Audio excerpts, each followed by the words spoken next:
नमस्ते जी, नमस्ते। कैसे हैं आप सब? जी सर, हम तो बहुत ही बढ़िया। चलिए, तो इस वीडियो में हम डिस्कस करेंगे ऑडिट का एबीसी एनालिसिस। तो सबसे पहले पेपर की फॉर्मेट को समझते हैं। तो आपको एग्जाम में 114 मार्क का पेपर मिलेगा। पेपर जो रहेगा वो आपका दो पार्ट में डिवाइड रहेगा, पार्ट ए और पार्ट बी। पार्ट ए में आपके एमसीक्यू कवर होंगे जो कि 30 मार्क के लिए पूछे जाएंगे। पार्ट बी में डिस्क्रिप्टिव रहेगा जो कि आपका 84 मार्क का रहेगा। तो देखिए, जो आपका डिस्क्रिप्टिव का रहेगा उसमें टोटल 6 क्वेश्चन पूछे जाएंगे। इसमें आपको 5 अटेंड करने होते हैं। क्वेश्चन 1 जो रहेगा वो आपका कंपलसरी रहेगा। उसके बाद में हर जो एक जो क्वेश्चन रहने वाला है वो आपका 3 पार्ट में डिवाइड रहेगा, part A B C. A B C, A जो रहेगा वो 5 मार्क का, बी जो रहेगा वो भी 5 मार्क का, और सी जो रहेगा वो 4 मार्क का। इस अकॉर्डिंग ईच क्वेश्चन जो रहेगा वो 14 मार्क का रहेगा।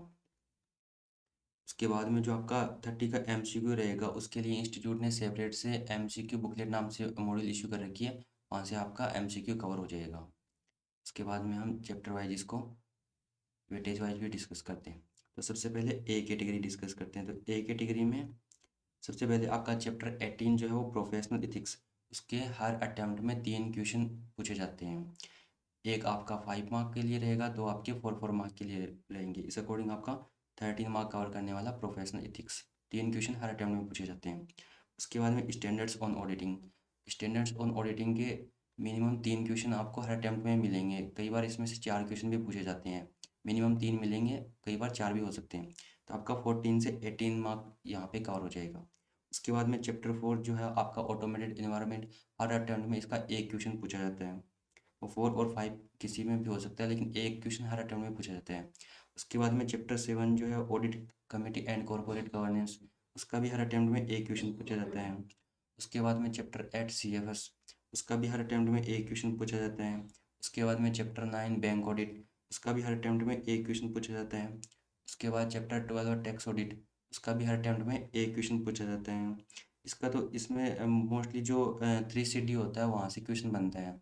3CD में काफ़ी सारे क्लोज में रिपोर्टिंग होती है, वहाँ से इसका क्वेश्चन बनता है। उसके बाद में चैप्टर 13 आपका पीएसयू। उसका भी हर अटेम्प्ट में एक क्वेश्चन पूछा जाता है। तो इस अकॉर्डिंग आपकी जो कैटेगरी ए है वो कितने मार्क्स कवर करेगी? 55 मार्क्स कवर करेगी। कैटेगरी ए को आपको अच्छे से करना है। कैटेगरी ए जो है वो 55 मार्क कवर करेगी। उसके बाद कैटेगरी बी। कैटेगरी बी में सबसे पहले चैप्टर 5 में एक आपका इंपॉर्टेंट टॉपिक है कारो। जब से कारो 2020 आया है, मतलब मई 22 से अप्लीकेबल हुआ था। तो मई में भी इसके अच्छे खासे क्वेश्चन पूछे गए थे और नवंबर में भी अच्छा खासा क्वेश्चन पूछा गया था। तो इसका एक क्वेश्चन तो आपको देखने को मिलेगा ही मिलेगा। चैप्टर 5 का केवल कारो इम्पोर्टेंट है। कारो के अलावा इसमें 3-4 टॉपिक और हैं। एक तो कंपनीज एक्ट के जो नॉर्मल सेक्शंस हैं, उसके बाद में एलएलपी है, उसके बाद में डिविडेंड है। तो वहाँ से जनरली इसका क्वेश्चन नहीं पूछा जाता। इसका क्वेश्चन मोस्टली आपको कारो से ही मिलेगा।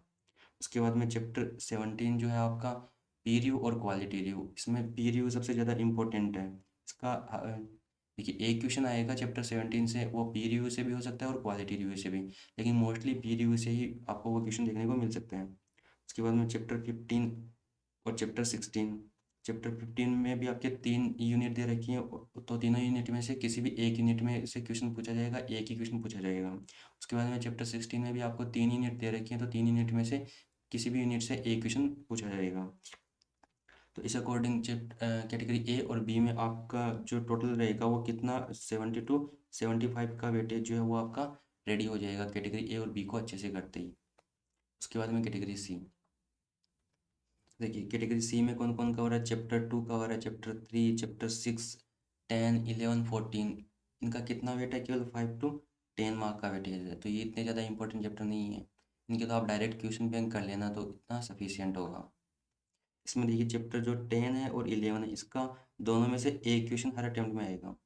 बाकी का कुछ पता नहीं होता, किसी 3-4 अटेम्प्ट में से एक बार क्वेश्चन पूछ लेता है इंस्टीट्यूट जनरली। लेकिन 10 और 11 से फिक्स है। इन दोनों यूनिट्स में या तो इंश्योरेंस का क्वेश्चन देखने को मिलेगा या एनबीएफसी, लेकिन दोनों का नहीं। दोनों में से एक क्वेश्चन आपको हर अटेम्प्ट में देखने को मिलेगा। उसमें से उसके बाद जो चैप्टर 14 है लाइबिलिटी ऑफ ऑडिटर, इसका भी जनरली क्वेश्चन नहीं आता, लेकिन इंस्टीट्यूट कभी कभी इसमें भी से भी क्वेश्चन पूछ लेते हैं। जैसे मई 22 में पूछ लिया था, इससे एक क्वेश्चन पूछा था। उसके बाद इसको चैप्टर वाइज भी मैं डिस्कस कर देता हूँ। तो देखिए, आपका जो चैप्टर 1 है, उसके बाद में 2, 3 और जो चैप्टर 6 है, ये आपके कवर हो जाएंगे ऐसे में। ऐसे के अलावा इन चैप्टर का कोई रेलेवेंस नहीं है, कोई भी क्वेश्चन नहीं पूछा जाता ऐसे के अलावा। उसके बाद में चैप्टर 4 है, उसका हर अटेम्प्ट में एक क्वेश्चन आपको देखने को मिलेगा ही मिलेगा। उसके बाद में चैप्टर 5 जो कंपनी ऑडिट है। कंपनी ऑडिट में का इतना इंपॉर्टेंट नहीं है। कंपनी ऑडिट के अलावा इसमें एक टॉपिक है कारो, वो इम्पोर्टेंट है। उसके बाद में एलएलपी और डिविडेंड, वो भी इतने इंपॉर्टेंट नहीं है।